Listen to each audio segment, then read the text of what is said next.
Então, Matheus, vinho ou não vinho? Para ficar novinho ou para ficar velhinho? Pois é, agora nessa época do ano aí, as perguntas sobre esse assunto são bastante recorrentes, né? O álcool ele tem um comportamento ambíguo assim, em relação à doença cardíaca, né? Que é a seguinte: o álcool em pequenas doses, isso vocês prestem bastante atenção no que eu vou falar, porque é importante vocês diferenciarem isso, né? Eu não tô, o médico ele tem, eu tô assim receoso porque é um assunto bastante problemático que o médico orientar que as pessoas consumam álcool, né? Isso é uma coisa que a nossa sociedade de cardiologia se preocupa bastante. Então a questão do álcool com a doença cardiovascular é a seguinte: ele em pequenas doses, ele com certeza ele não faz mal. O que é pequenas doses? É o cálice de vinho, aquele que gosta da cerveja, uma lata de cerveja. Isso aí não tem assim, um prejuízo para a saúde. O benefício, se existe, ele é muito pequeno. Então não seria uma recomendação assim que vá fazer grandes diferenças no indivíduo. Agora, a segunda dose do álcool, ela é comprovadamente muito prejudicial, né? Então, aí que está o perigo da gente fazer a recomendação, né? E a terceira dose é muito mais prejudicial ainda. Então a gente tem que ter essa cautela, né? E a sociedade brasileira ela faz uma orientação que é a seguinte: aquele indivíduo que já consome álcool habitualmente, ele pode ser, digamos assim, liberado para continuar tomando o seu cálice de vinho na refeição. Agora, o início dessa conduta como uma prática de prevenção, isso vai trazer um benefício muito pequeno para ele em termos de prevenção cardiológica e pode trazer um risco do alcoolismo e todos os problemas que isso traz para a vida pessoal e para a sociedade, né? Exercício físico, quantos minutos por semana? Isso aí talvez seja mais ou menos que nem o colesterol, que a gente vai ter que individualizar um pouco, né? Eu não posso exigir para uma vozinha de 90 anos que ela faça atividade física igual a um rapaz de 30, né? Mas a gente tem uma recomendação geral, que seria 30 minutos, 5 vezes por semana, isso para a população em geral, né? Mas a gente pegar um exemplo de um paciente com 40 e poucos anos, ele poderia fazer um pouco mais, né? Um paciente com uma idade mais avançada, talvez essa seja a medida para ele. E dependendo do risco de doenças cardíacas que esse paciente tenha, paciente ou indivíduo que não é doente, né? A gente deveria fazer uma avaliação desse risco e, se for o caso, fazer exames cardiológicos preventivos, né? Para ver se ele está apto a fazer essa atividade física, né? E dentro dessa atividade física, a intensidade ela vai ter que ser uma intensidade confortável para o paciente. Em hipótese alguma, ele deve fazer uma atividade que lhe cause desconforto do tipo falta de ar, dor no peito, palpitações. Ele não deve querer superar os seus limites nesse aspecto, né?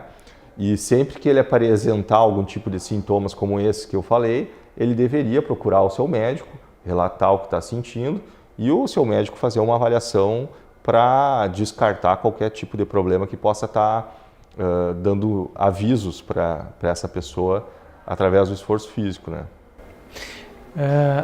Cabe ressaltar, né, nesses congressos teve algumas sessões, né, que exercícios de alta intensidade têm efeito contrário, né? As pessoas morrem antes quem faz exercício de alta intensidade, ao contrário do exercício moderado que é preconizado, né? Matheus, e a hereditariedade aí nessa história? Me chamou a atenção que eu passava lá nos estandes do congresso, tanto em São Paulo como em Gramado, e tinha um estande que era de genética, um laboratório que está se dedicando, que entrou nessa área, e eles coletam através da saliva e encaminham isso para a Espanha, para ver se você tem, então, uma maior tendência a ter infarto, hipertensão, etc. Tu tem se deparado com essas situações assim na literatura, acompanhado alguma coisa? Sim, na verdade, eu acho que para a nossa realidade, né, a gente não precisaria fazer essa coleta da saliva, a gente poderia fazer uma coisa muito mais simples, que é simplesmente perguntar para o paciente a história familiar dele, com a conversa da consulta, a gente perguntar sobre a história da família, não precisa também ir muito longe, a família de primeiro grau, a história do pai, da mãe, dos irmãos. Tá? Nessa aí, a gente já consegue ter uma ideia muito boa da história familiar e a gente sabe que o fator de risco muito importante é a genética, a história familiar de doença cardíaca. Então, assim, aqueles pacientes que tiveram um pai, uma mãe ou um irmão que teve uma doença cardiovascular do tipo infarto, uma morte súbita ou uma isquemia cerebral precocemente, ela tem uma chance maior de ter também esse tipo de desfecho. A gente considera, lógico, meu pai infartou com 85 anos. É uma lástima, mas aos 85 anos está sujeito. Agora, o meu pai infartou com 40, abre o olho que esse gene do teu pai provavelmente pode estar contigo. E qual é assim, o ponto de corte?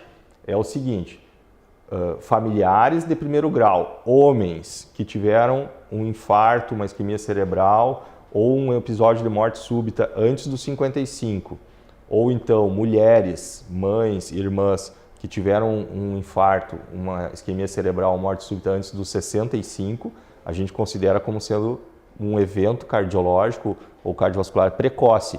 E isso transmite a mensagem de que eu posso estar num risco elevado. Essa dosagem, avaliação genética, ela vai refinar isso aí, mas eu acho que a nível aqui populacional, a gente só fazendo essa pergunta, eu acho que a gente já consegue ter uma boa ideia daquele paciente que eu tenho que ser mais rigoroso, que eu tenho que estar mais em cima para ver como é que está a glicose dele, colesterol, pressão, o peso, se ele está fazendo atividade física.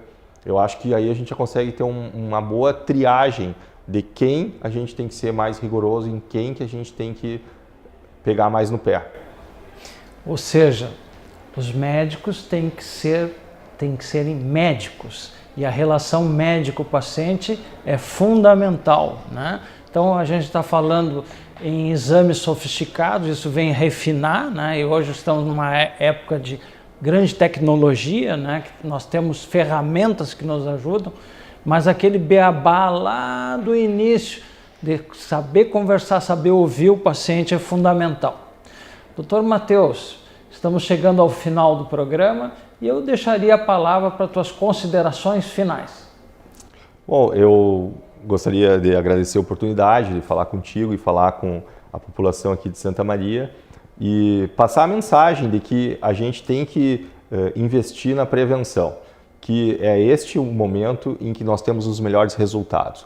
Quando a gente faz a prevenção, sai mais barato no bolso e mais barato na nossa vida a gente prevenir um infarto do que a gente remediar um infarto. E a gente tem o conhecimento hoje do que a gente precisa fazer, quais são as medidas que a gente pode fazer para tentar prevenir essa doença que é tão onerosa para toda a nossa população. Então a minha mensagem final é essa, a gente tem que utilizar os conhecimentos que nós já temos e fazer a prevenção da doença cardíaca, principalmente mudando o nosso estilo de vida. Muito bem, muito obrigado ao Dr. Matheus Marques pela presença aqui conosco nos estúdios do ICOR, no Hospital de Caridade Dr. Astrogildo de Azevedo, o maior hospital privado do Rio Grande do Sul. Até a próxima semana.